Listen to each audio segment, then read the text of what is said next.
always am wondering when you, because I think this happened every time there's like a big song like back to back. You didn't really know that was going to end up being what it was going to be. Absolutely not. I feel like that happens all the time. Like I think with the Ether beat, the same shit happened with Ron Browse. Oh, really? Was there like was there any? What was the gift and the curse of that situation? Because you end up with Meek Mill on tap, years later. Yeah, to be honest, it was a tricky situation because at first I wasn't really getting credited like that because of whoever I made the beat didn't want to. I don't know.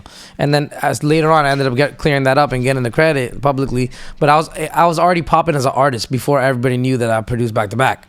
And the way I got popping as an artist was, Meek Mill really discovered my music and was like showing it to certain people like, Cash and this and that. Right. And he was really like going through that whole thing at the same time, not knowing that I produced it. And I didn't know it was going for that song either. It's not like I knew it was going for that. And it was just kind of awkward. Like I remember like going around the first time and being like, damn, I wonder if he knows, like, you know what I mean? If Cuz knows, because I really fuck with him, Yeah. So, yeah. That was an interesting situation. And then you guys ended up doing Tap's one of my favorite songs. Right. So. One of my biggest records, which is like, it's dope. Talk to me about because I feel like you kind of been adopted by LA a bit here. I think I remember seeing you when Nip did his grand opening at the Marathon store in like 2017. Yeah, we was there. You were out there. What was your relationship like with Nip when he was here, man? Damn, Slow and Bucks, Yeah. That's one of their closest friends. Shout out to Queens. Yeah, exactly. He spent a lot of time in Queens. So when I went over there, I went with Slow and Bucks. And that day, they didn't even want to take me. I was like, y'all just leave me in the house all the time. 'Cause I'm a young artist at the time. They didn't want to take me everywhere. I'm like, I'm going there, but I want to go. So when I first go there, Nips coming out the car and he told me, yo, I fuck with Re-Up with Belly. He's like, I fuck with that verse. I'm like, what, for real? I'm like, damn. Like, Nip Shout out to Belly, one of the greatest of all time. Nip know who I am is crazy. So Nip's like, yo, come on, like, come in the store. I went crazy, bought all the stuff for my boys and all that shit, got everything for people back home. So after that, he's like, yo, come on, let's go smoke in the front, kicked it with Nip more. Then he's like, yo, let's get on the ATV, the dirt bikes together. I'm like, okay. And he's like, I'm like, when did you learn how to drive? He's like, oh, just last week. I'm like, nah, I'm not hopping on the dirt bike, bitch. I started going, yo, yeah, wait, I'm gonna wait for Bucks. Bucks is over there. I'm like, nah, I'm not getting on. But yo, Nip always showed me love. Seen him like multiple times after that. Always love. He has knowledge, and rest in peace to that man, bro. Great guy, man. Yeah. You're a shroom guy? Yeah, I was harder on it before, but I've slowed down on it now. What is have you ever had like a hero's dose level of like? Yeah. You have. I feel like your tolerance goes up the more you take it. So I did a Rolling Loud back in Toronto when my album just dropped, and I took over 5 grams in the studio. So yeah, that's a lot. Like my sister she has a fiance now, the one that lives in Toronto, and she brought him to the studio because we're gonna go together. I wanted my sister to see the show. This guy couldn't believe what he was seeing. Because he never been around that kind of shit. So he was like, yo, this guy just took all those shrooms. He just made 3 beats. And now he's about to go perform at Rolling Loud. And when I was so fried when I went on Rolling Loud, but it was like, I was so used to it that like my lyrics that I usually forget were like on like a teleprompter in my mind. And like when I went on stage, I literally grabbed my sister. I was like, looked her in the eyes. I was like, watch this. and then I went on stage and I was like performing and celebrating at the same time because my album's out. So I'm just like on the. It had to be the best shit ever. It was the best performance I ever felt. Like, I don't know if the crowd felt the same way, but I felt like I was having the best performance of my whole life. Yo, it's like shrooms. Like if you take a shit ton and like you said, if you know what you're doing, you can like use them as a superpower for real. Got to the point where I was taking them shits, they weren't working. Yeah. I had to take so much. I took a whole hero bar.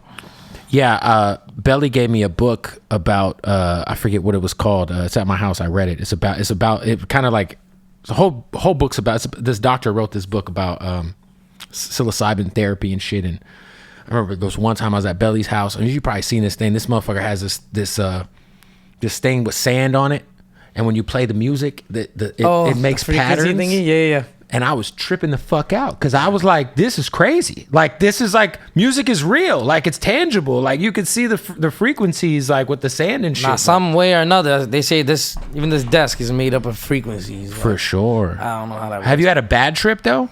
My first trip ever was a bad trip. My first trip ever, I was like 18 years old. And we did it with a couple of my little Indian homies.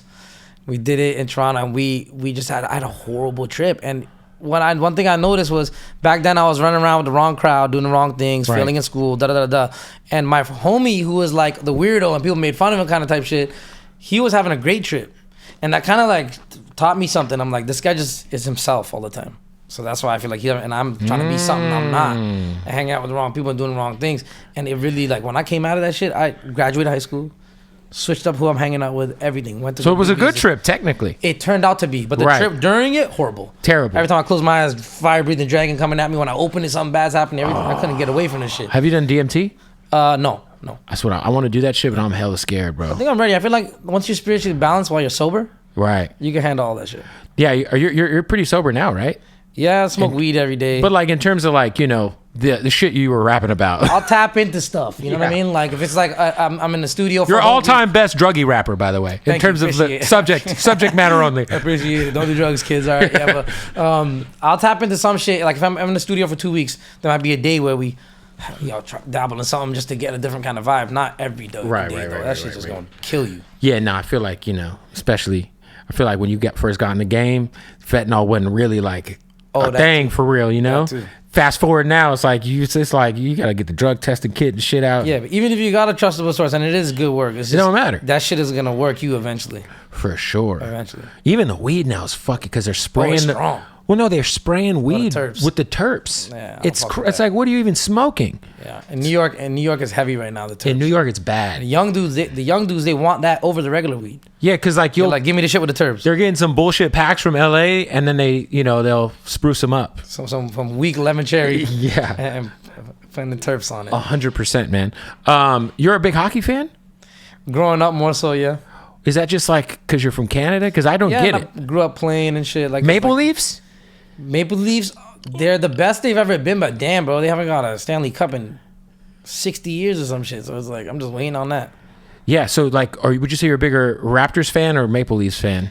Raptors fan, but I'm not gonna lie, I bandwagoned the Raptors this last championship. I bandwagoned. When I was growing up and Vince Carter and Tracy McGrady playing, of course, that was my favorite team in the world. Yeah, the dunk contest days were fucking crazy. So before you bandwagoned the Raptors after they won with the Kawhi thing, were you like a fan of another random team? Curry.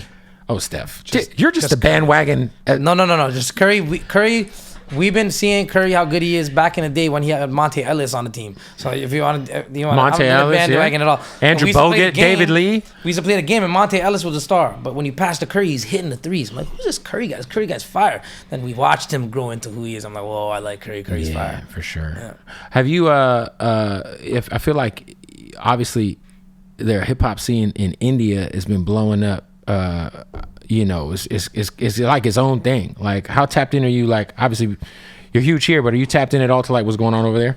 I know everything that's going on. I'm aware of every single thing that's going on, but tapped in as far as like how many people have I made music with? Yeah.